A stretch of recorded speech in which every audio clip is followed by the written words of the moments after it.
Bonjour Pierrick Marty, ravi Bonjour. de vous recevoir. Donc, Pierrick, vous êtes diététicien spécialisé dans les troubles de comportement alimentaire. Oui, tout à Euh, fait. voilà. Et vous intervenez également dans l'accompagnement lors avant les chirurgies bariatriques, hein, qui sont tout ce qui est en fait bypass, sleeve et anogastrique. Ouais, tout à fait. Donc, vous avez une approche qui est une approche psychonutritionnelle. Oui, absolument. Et est-ce que vous pouvez nous expliquer un petit peu? Ouais, bien sûr. En fait, l'approche psychonutritionnelle, c'est vraiment, finalement, englober le comportement alimentaire, de manière assez générale, pas uniquement se focaliser sur les calories, que ça soit un excès ou un déficit en calories, mais plus prendre en compte, finalement, la personne, voilà, dans sa globalité, avec son rapport, à l'aliment même. Qu'est-ce qu'elle en pense? Comment elle le vit quand elle mange tel ou tel aliment, dans telle ou telle situation.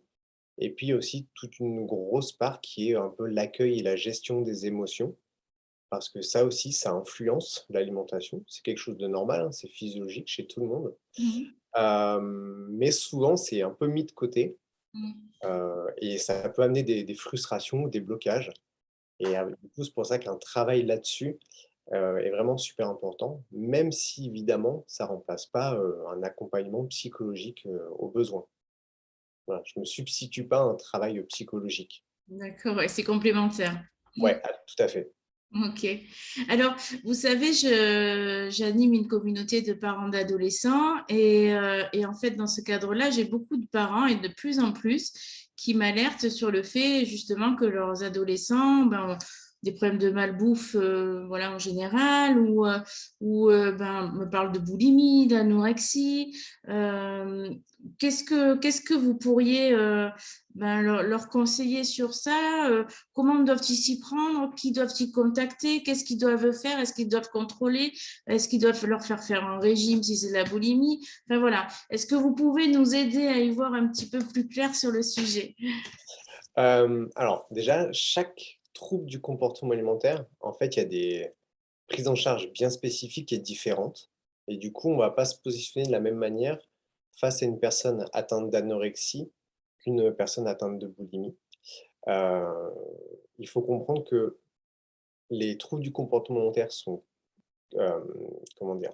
Sont des maladies, d'accord? C'est reconnu comme des maladies. C'est pas juste, un problème de comment dire? D'adolescent ou de rébellion ou, et cetera. C'est beaucoup plus complexe que ça. C'est en ça où l'accompagnement pluridisciplinaire est vraiment fondamental dans ces moments-là. En première intention, à mon sens, il faut en parler au médecin traitant, qui est vraiment, un des coordinateurs vraiment hyper importants. Et après, éventuellement, selon où on habite, parce que là aussi, malheureusement, il y a un peu les déserts médicaux. Dans les grandes villes, il y a aucun souci à trouver des spécialistes dans les troubles du comportement alimentaire, tandis que, dans des zones un peu plus reculées ou un peu moins attractives en termes de spécialistes, là, on peut avoir du mal à trouver. Et dans ces cas-là, moi, je dis toujours de se rapprocher d'un centre de référence des troubles du comportement alimentaire. Il en existe un dans chaque région. C'est souvent dans les CHU, heu et en fait, eux, c'est vraiment les coordinateurs centraux.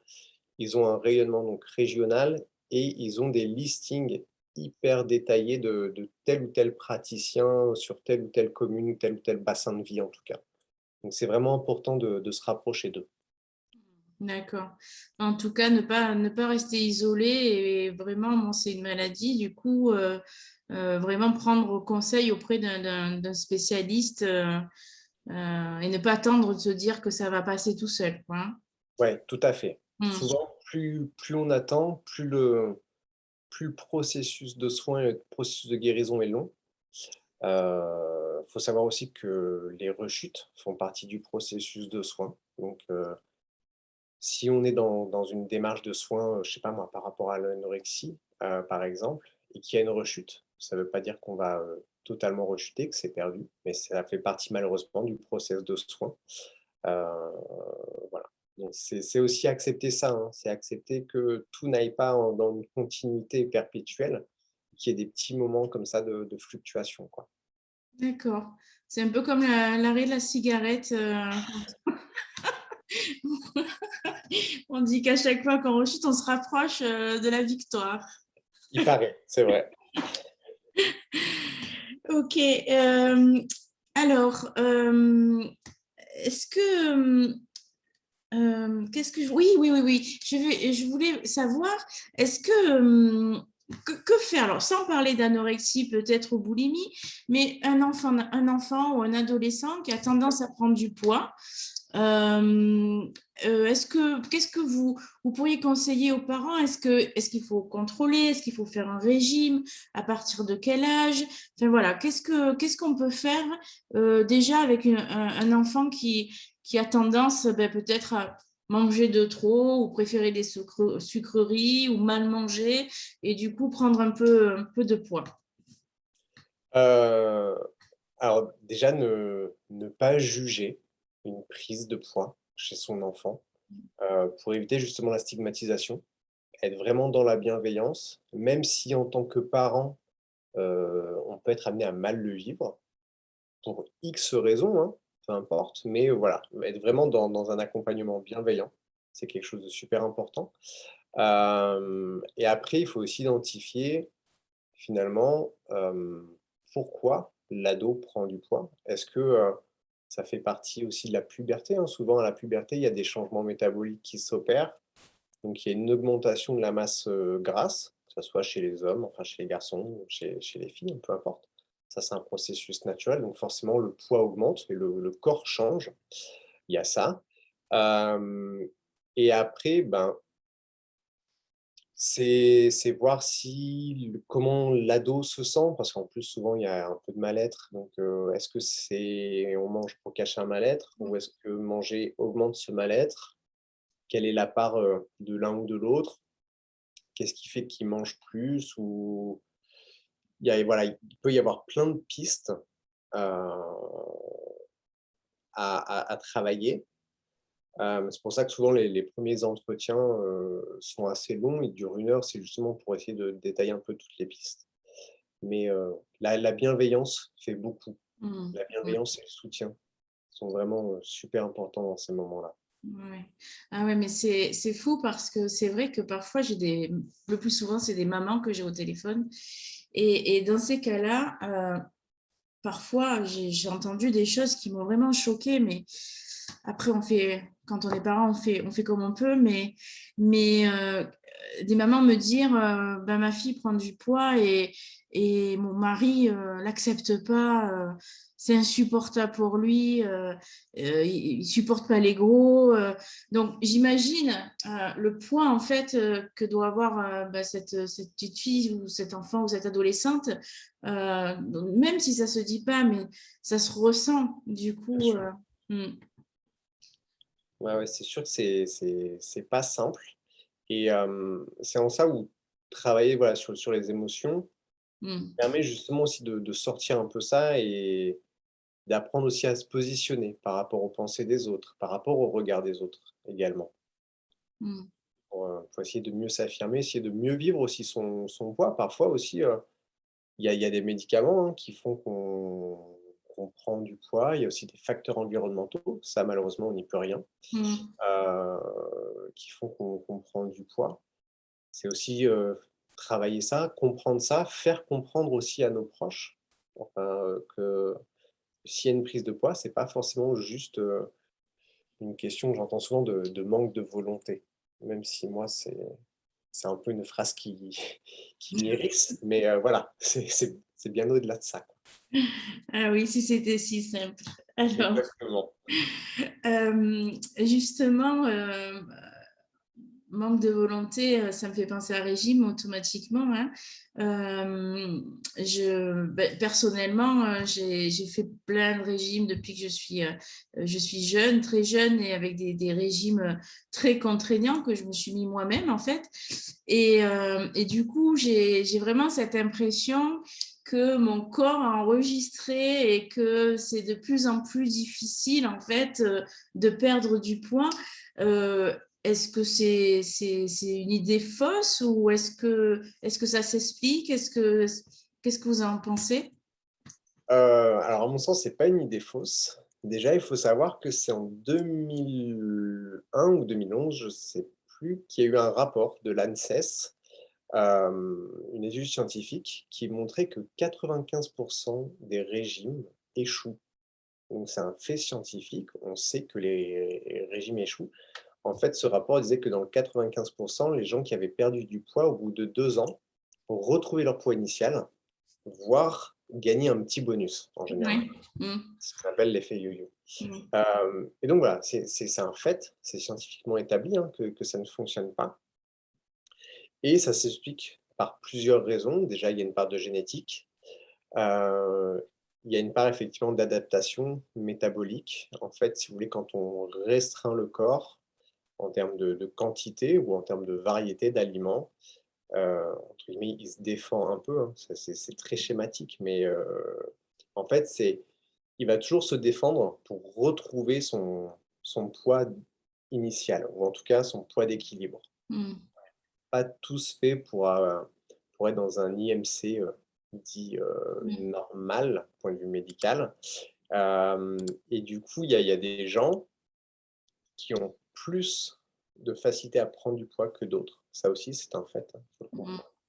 Et surtout quand on fait des régimes, en fait, c on va appauvrir donc nos cellules graisseuses qui sont des réserves d'énergie. Derrière, on va reprendre du poids en gonflant ces cellules graisseuses et au bout d'un moment, elles atteignent leur taille maximale et en fait, elles vont se dédoubler. Et une fois qu'on a dédoublé les cellules graisseuses, ben, en fait, elles restent là. Mm. Heu, Comme si vous voulez un peu le corps, il se dit: «Bah, si un jour j'ai besoin de créer, 5 cellules graisseuses, c'est que j'en ai eu besoin, donc je vais les garder toute ma vie, Mm. toujours au cas où». Et quand on a ces 5 cellules graisseuses et ben, en fait, on pourra jamais retrouver le poids qu'on avait avec une seule cellule graisseuse. C'est ce qui explique un peu l'effet, cliquet des régimes yo-yo où les gens ils maigrissent, hop, ils reprennent du poids, mais ils arrivent toujours un peu plus haut que le poids initial. Du coup, après, ils refont un régime et hop, ils remontent un peu plus haut et cetera et cetera et cetera. Ah bah c'est super clair et quelque part, enfin, quelque part, ça me rassure ou pas, mais en tout cas, dans l'idée que je m'en faisais et dans surtout la perception que j'en avais par rapport à mon propre corps. En tout cas, je vais faire écouter cette interview à mon coach sportif, parce qu'on a un débat sur le sujet. D'accord. Donc, en tout cas, c'est très clair. Merci beaucoup, Pierrick. Tout à l'heure, on parlait d'images. Oui. Et justement, aujourd'hui, l'importance de l'image corporelle prend de plus en plus de place avec les réseaux sociaux, avec les influenceurs. Est-ce que vous pouvez me donner votre avis sur le sujet? C'est clair que les réseaux sociaux font assez mal à tout ce qui est troubles du comportement alimentaire. Là aussi, hein, il y a une étude qui a ciblé notamment Instagram.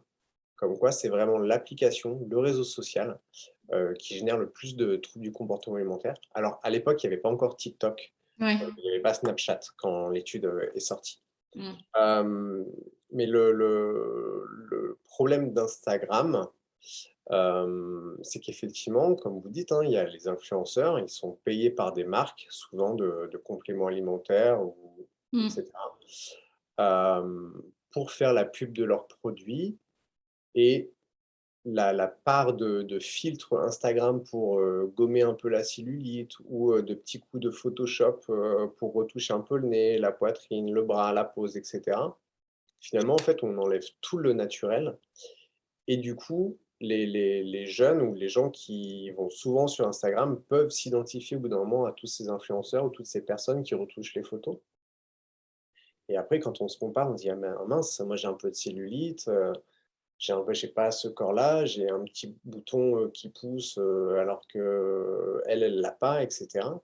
Et du coup, c'est hyper complexant. On veut toujours faire en sorte d'arriver à, et c'est en ça où effectivement ça génère beaucoup de problèmes, parce que quand on regarde un peu les comptes des influenceurs ou et cetera, ils adorent se mettre en scène avec, dans des super grands restos ou avec des plats, énormes, et on se dit: «Oh là là, mais lui, il arrive à manger ça et il a une taille, hyper fit, mais comment il fait?»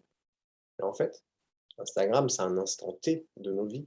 C'est pas la réalité. Peut-être qu'en fait, la personne a juste pris une bouchée et après a laissé le plat. Peut-être que c'était juste pour la photo, derrière elle a mangé une salade. Tout ça, on ne sait pas. Sauf que, voilà, on fait un hyper zoom sur un truc, hyper précis, hyper travaillé, hyper mis en scène, finalement. C'est absolument pas la vraie vie, Instagram. Mmh. Ah ben, j'espère qu'il y a beaucoup d'ados qui verront aussi cette interview. Après, il y a du bon aussi, hein, sur Instagram. Bien Mais, sûr, ouais, ouais, il faut toujours faire la part des choses sur les réseaux sociaux. complètement. C'est vrai, moi je dis toujours la comparaison, c'est du poison en fait. Mmh, Et c'est vrai que quand on se compare à quelqu'un d'autre, ben on va se comparer à quelqu'un qu'on va voir plus beau, plus mince, plus voilà. Et du coup, ben, l'estime de soi, elle chute complètement. Alors qu'il faudrait se comparer à soi-même, regarder les efforts qu'on a fait nous, les progrès qu'on a fait, regarder en arrière. Mais bon, c'est vrai que quand on est adolescent, on n'a pas encore, déjà même adulte, parfois on n'a pas encore le réflexe, mais c'est sûr. Alors, je voudrais juste revenir un petit peu sur les régimes, du coup, si je comprends bien, hein, c'est pas quelque chose, le parent, voilà, qui dit, mon enfant, je trouve mon enfant trop, voilà, qui prend du poids ou qui mange mal. Je pense que maintenant, on est d'accord que le mot régime, déjà, il faudrait qu'il n'existe quasiment plus, déjà, je pense. Tout à fait. Et plutôt observer, ben, justement, l'amener voir un spécialiste pour analyser si c'est un problème de gestion des émotions, enfin tout ce que vous avez dit tout à l'heure, et peut-être réadapter du coup son alimentation, et tout en gardant du plaisir, parce que je sais que ça c'est quelque chose aussi qui vous tient à cœur. Vous m'avez parlé, je crois que c'est l'approche biosensorielle, c'est ça? Oui, psycho-biosensoriel, Voilà, ouais. qui a été développé par le GROS, c'est un acronyme pour dire, Groupe de réflexion sur l'obésité et le surpoids. Ça a été développé par un médecin nutritionniste et des psychiatres en France, et en fait, cette approche-là, finalement, elle l'axe vraiment sur le comportement alimentaire de manière globale, c'est-à-dire tout ce qui est sensations alimentaires, les sensations de faim, de satiété, pourquoi on mange tel ou tel aliment, mais aussi effectivement tout ce qui est, accueil, gestion des émotions. Pourquoi, on mange, tel aliment? Qu'est-ce que ça nous procure aussi? Et parfois on peut avoir aussi des envies de manger émotionnelles, ce qu'on appelle. Ça aussi c'est quelque chose de physiologique, hein.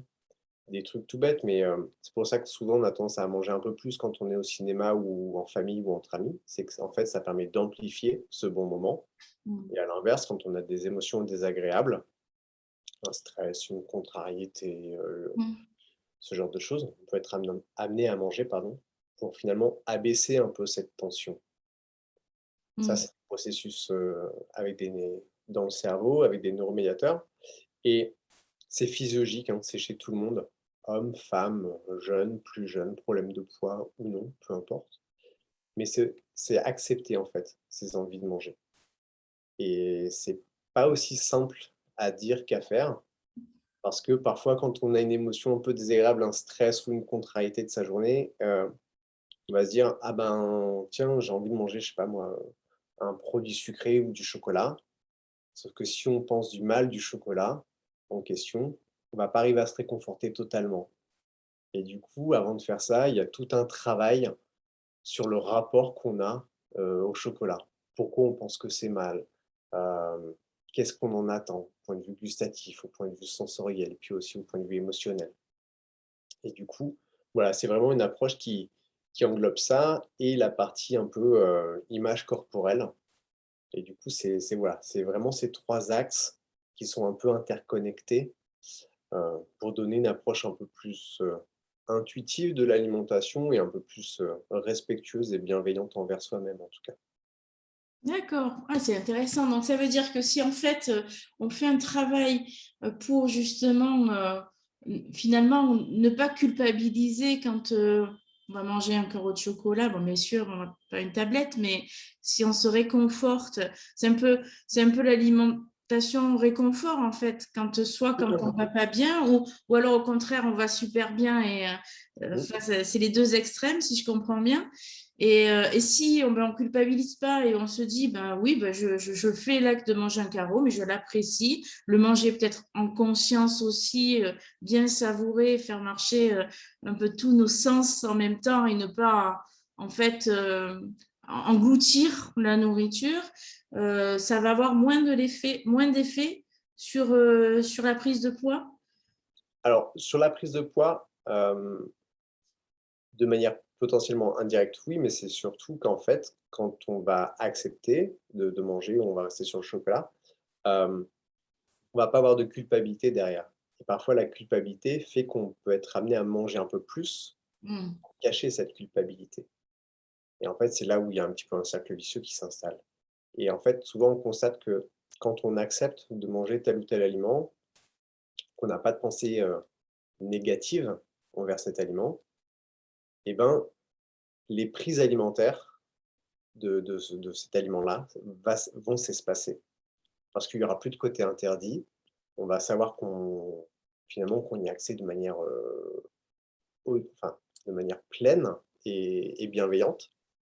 Et du coup, il y aura plus ce rapport un peu conflictuel et les prises vont progressivement s'espacer.